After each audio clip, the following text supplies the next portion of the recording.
Alright, this is for the college football fan. You see that? That is a dynasty. Georgia isn't a dynasty. They haven't got there yet. They may yet still get there, but they have not got there yet. Alright? Yeah, I know my hair's a little messed up. That, my friends, is a dynasty. You know why it's a dynasty? The number of #1 recruiting classes.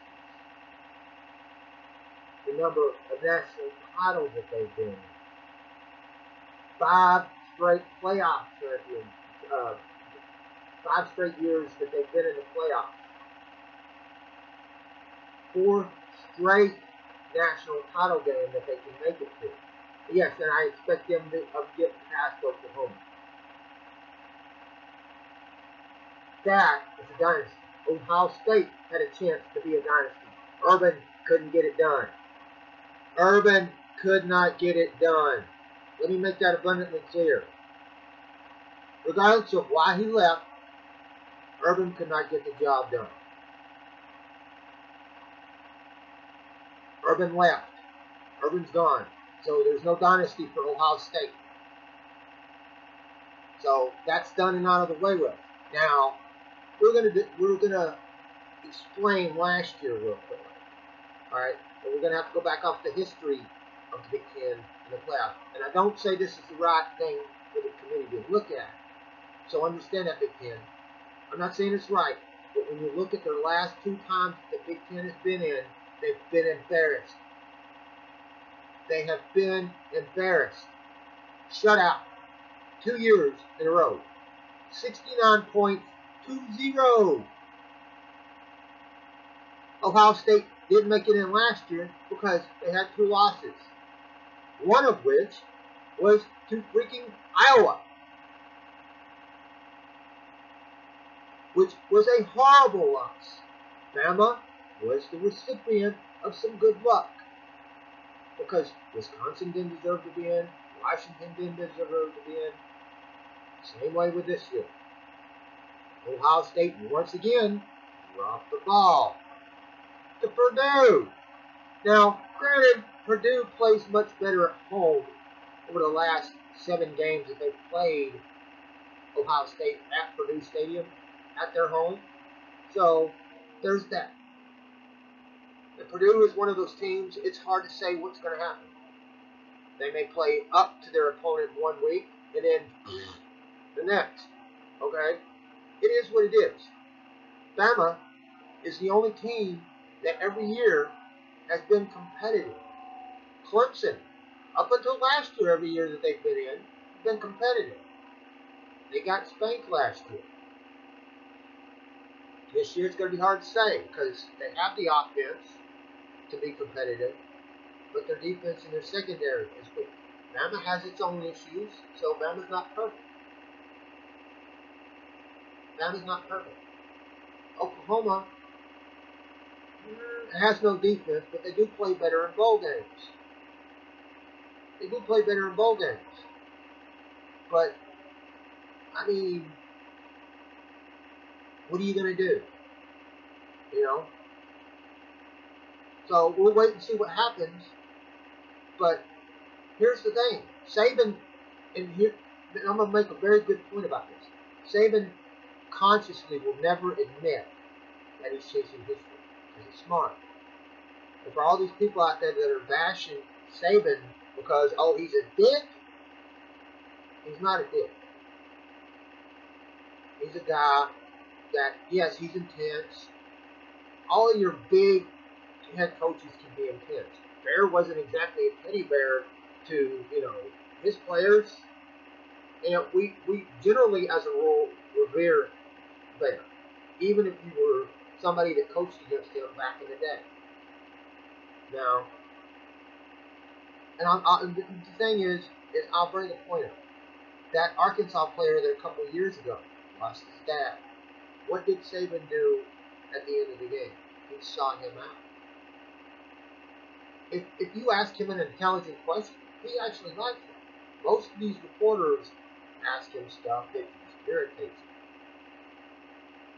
But until Saban retires, they ain't going nowhere. Think about it. They got another #1 recruiting class.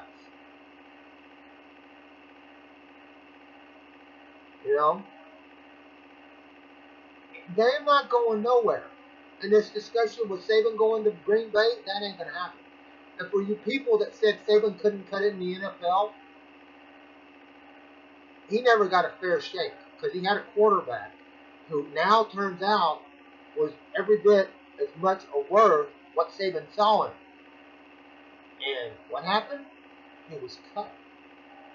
Saban basically said, F it, and left. He's got it made in Tuscaloosa. He's got it made. They're happy. His wife is happy. More importantly, they're involved in the community. They're at a good program, one of the best in the country. Not the best, because I'm not going to say that. Even though lately they've been one of the best, but Saban ain't going nowhere. And I know there are people that are going to get tired of it. That's fine. But I've said before, if you want to shut Bama up, beat them consistently. Don't just beat them one here and there. It's not going to happen. And this is a shout out to Big Brett. Brett, I respect what you do. I like what you do. Coming from a Bama fan to a Georgia fan, I respect what you do. And I'm not going to pick on you. I may mess with you a little bit, but I'm not going to pick on you because I generally respect you. And I respect Georgia as a team. Now, I'm not a big Uncle Lou fan, but that's me. I don't never bash anybody. I didn't bash TJ, LSU dad. I have told him before that the quarterback that they had wasn't going to get it done. I told him the same thing with Burrows this year. So this very year, I told him that Burrows was not going to get it done because of the system that they want to run, and LSU is not going to get it done. If you look statistic-wise at Les Miles versus Coach Orgeron, there's not a lot of difference. They're about equal. There's been no offensive progression.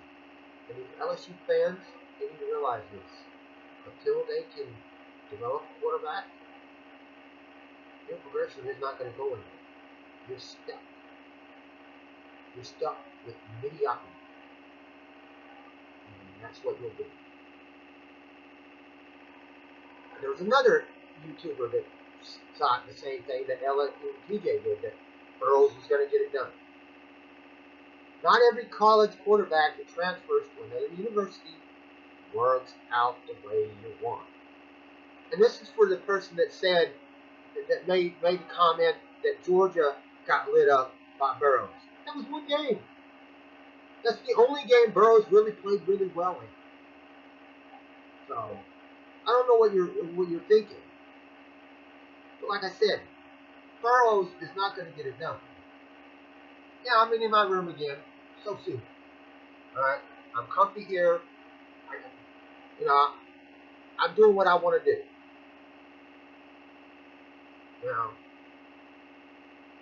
I expect Bama to be in the national title. This is getting back to my point. I know I went off tangent a little bit, and I apologize. Saban will never consciously admit that he's going for history. This is national title number 6. They win it this year. He will have 7 total. So he will unquestionably be the greatest college coach of all time. He needs one more at Alabama to break the Brown State. And there's no reason to think he can't get one of these things. It may be next year. And there's a scenario that people aren't thinking about. Because it's still early, so we don't know how next year's going to play out, or the following year. But the scenario is this, and it's something that the football fans need to think about, especially if you're an Alabama fan. Tua has a chance depending on how this season finishes out. When Bama wins the national title, which I'm expecting it. I'm not gonna lie. I'm not gonna call out a score. I didn't do it for the LSU game. I didn't do it for the Auburn game because I do not believe in blanket statements. I just don't. I don't believe them in my personal life. Personally, me, what makes me tick, what I do, and I don't believe in a social setting either. So I'm not gonna call out any scores. I'm not gonna say Bama's gonna blow out Oklahoma 50-22 or something like that. I don't do it. I didn't do it for the LSU game. I did say that unless, they did this or that, then LSU had no chance. Okay, so don't expect me to put out some random score. I don't do that. That's not me. Okay, so I expect Bama to win the national title this year. There's no reason to think that if they do, they won't be favored next year to win. And here's a scenario. If Bama wins it this year, Bama wins it the next year, that's 3 national titles that we will owe to Tua Saban in the playoffs. No player in recent history, and I don't think ever, has won 4 national titles. I'm not saying it'll happen, but it is a scenario that needs to be considered. Because if Tua stays for his senior year, which right now I don't know. I'm not going to say yes. I'm not going to say no. But it is history that can be made, and that's a scary thing. Because if Bama wins this year, next year, the following year, like I said, I don't think any team has ever done it. And that's going to piss a lot of people off. But like I said, if you want to shut Bama up, beat them consistently. Don't make excuses. Don't him hawing. Don't beating around the bush. Don't complain because you got left out for the playoffs last year, this year. Okay? Ohio State didn't deserve to be in the playoffs. I'm going to say it now. They did not deserve to be in the playoffs. Now, you may disagree. That's fine. That's your personal opinion. But when you lose 29 from unranked and you barely beat Maryland, and you have like 2 or 3 other games and you do not really play well at all, you don't deserve to be in playoff picture. Alright? With that, I'm going to draw this video to a close. I have 2 words for you. Roll Tide.